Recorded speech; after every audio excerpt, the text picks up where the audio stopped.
nas masmorras de Judá e Jerusalém. E a Bíblia diz que ali, naquele lugar, no pátio, né, encerrado ali, no pátio da guarda, Deus chama o profeta Jeremias, porque Deus, irmãos, ele estava vendo aquele povo na tremenda apostasia, negando, né, o nome dele. E Deus levanta Jeremias para profetizar para uma nação rebelde, para um povo a qual ele havia escolhido. E o povo, eles não queriam aceitar a mensagem de Jeremias. E a Bíblia diz agora, porque o Deus a qual nós estamos falando é um Deus onisciente, onipresente, onipotente. Um Deus chama Jeremias e fala com ele: olha, Jeremias, diga ao povo, clama a mim, e responder-te-ei e anunciar-te-ei coisas grandes e firmes a qual não sabes.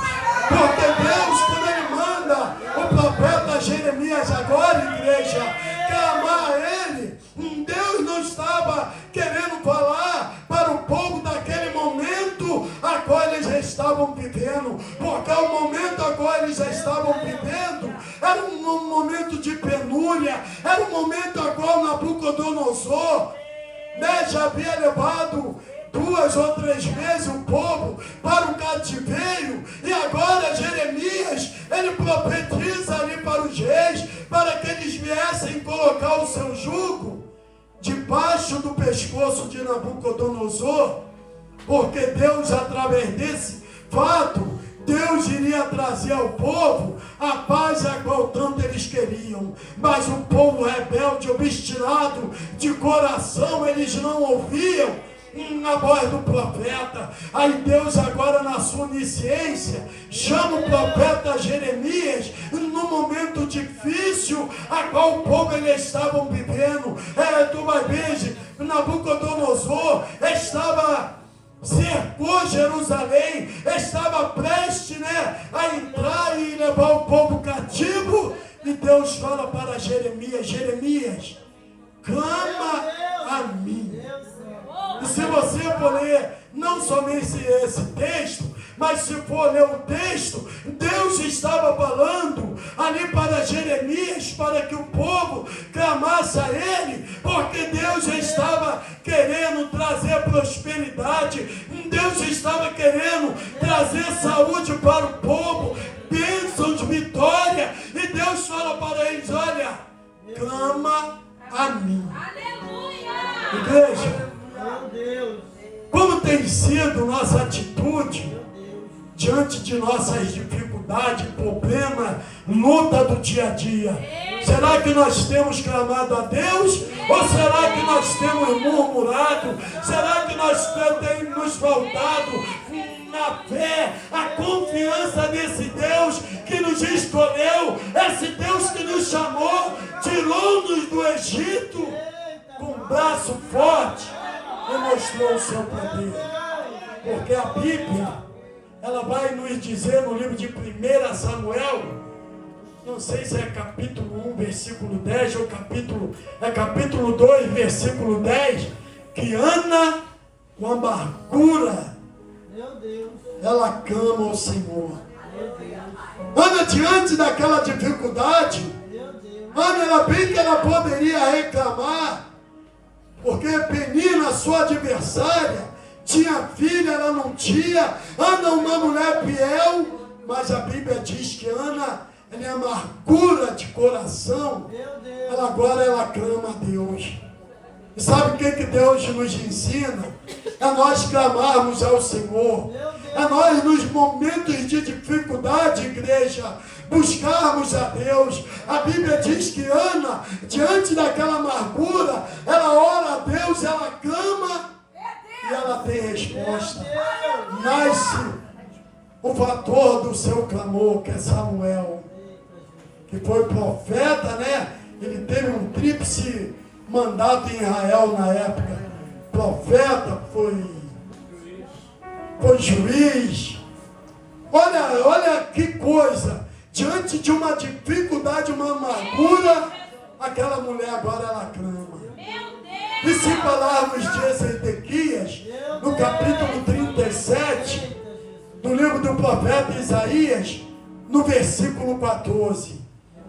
Ezequias, diante da dificuldade a qual ele estava passando, Senaqueribe invade Judá, escarnece do povo, né? E Senaqueribe não era um qualquer. Senaqueribe era aquele que por onde ele passava, ele desterrava as nações, ele jogava os seus deuses no fogo, e a fama dele era grande, era um rei poderoso. Mas diante desse fato, Ezequias, ele não olhou. Ezequias, sabe o que ele fez? A Bíblia diz que ele entra, ele levanta a sua carta de afronta, e no versículo 15, a Bíblia diz que Ezequias, ele clama a Deus. E diante daquele clamor, sabe o que aconteceu? 185 mil soldados foram mortos naquela noite, por causa de um clamor de um homem. Tu imagina, irmãos, o que Deus, ele não faz por causa da minha vida e da tua vida. Mas o problema é que estamos vivendo os últimos dias, onde a Bíblia, ela vem nos falando no livro de Lucas, capítulo 18, quando vier o Filho do Homem, porventura achar a fé na terra. Sabe o que é isso? A Bíblia vai nos dizer que nos últimos dias, esses dias quais nós estamos vivendo, que nós iríamos nos apostasiar, nós não iríamos mais acreditar em Deus. E quantos têm andado assim? Não acredita mais no seu clamor. Mas eu quero te dizer que assim como Deus, ele ouviu o clamor desses homens, como ele ouviu o clamor de Davi, como ele ouviu o clamor de José, nos dias de hoje, igreja, não duvida não, Deus, ele tem ouvido o seu clamor. Essa semana foi uma semana toda especial para mim, porque lá no meu comércio, estava uma pequena dificuldade, o diabo se levantando, problema em cima de problema, as finanças se saíram pelas mãos, e eu meio indefeso, mas eu falei, sabe o negócio? Eu vou voltar e aclamar de noite, que eu só gosto de orar, mas uma vez, eu gosto de orar 2, 3 horas da manhã, e eu gosto de orar 1h30, 2 horas, e ali eu dobro o meu joelho e comecei a clamar e falar com Deus, Senhor, foi o Senhor quem me botou ali naquele lugar. E se o Senhor me botou, o Senhor há de garantir a vitória. Irmãos, de semana passada para cá, que reboliço Deus tem feito. O terreno lá está tão cheio de material. Hoje chegou 2 caminhões de material com geladeira, freezer, o que tu imagina, chegou. Eu tenho vendido, meu Deus, mais do que nos outros dias, porque Deus, ele ouviu o meu clamor. Não é que eu sou preso às coisas materiais, irmãos, mas eu tenho no meu coração ganhar mais para a obra de Deus, porque eu botei um propósito diante de Deus, que eu vou chegar a R$250 de ajuda lá para a África. E eu vi um testemunho nos Gideões de Missões, um irmão com R$50 só, e ele deu aqueles R$50, e a partir dali a vida dele mudou.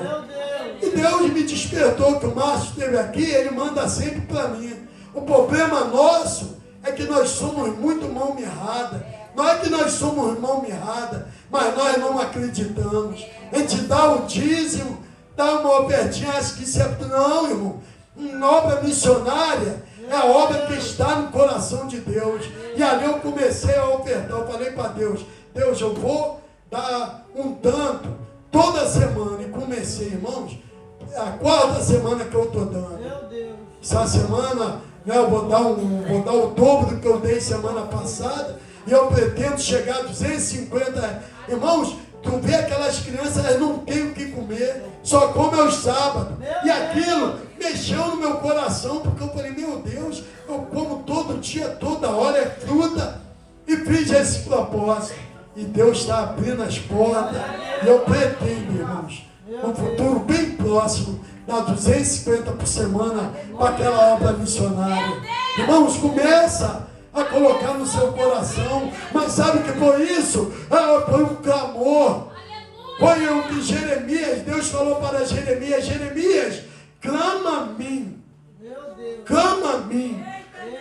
Deus mandando que o profeta Jeremias despertasse o povo para o clamor. E quantas das vezes, irmãos, nós estamos passando por luta, por dificuldade, ficamos tristes, abatidos e não queremos mais clamar, não queremos mais jejuar, não queremos mais ler a Bíblia. Sabe por quê? O campo espiritual, há um que quer te ver prostrado e parado, como Josué.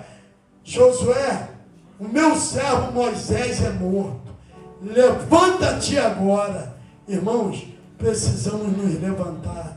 Nessa noite, é uma noite de despertamento. Tu quer vitória na tua vida? Segue esse exemplo de Jeremias 33. Clama a mim. Deus falando para o profeta, olha, Jeremias, fala para o povo, clama a mim, eu quero ouvir a tua voz, eu quero ouvir o teu clamor, eu quero ver o teu joelho, meu filho, minha filha, se dobrar durante a madrugada, eu quero ver aquela lágrima caindo dos teus olhos, eu quero ver. Muitas das vezes não temos nem lágrima, é somente o coração, as emoções. Deus, Ele quer ver isso em mim e você. Então nessa noite, se você está desanimado, se você está passando por luta, a receita de vitória é: clamas a mim. E que Deus nos abençoe.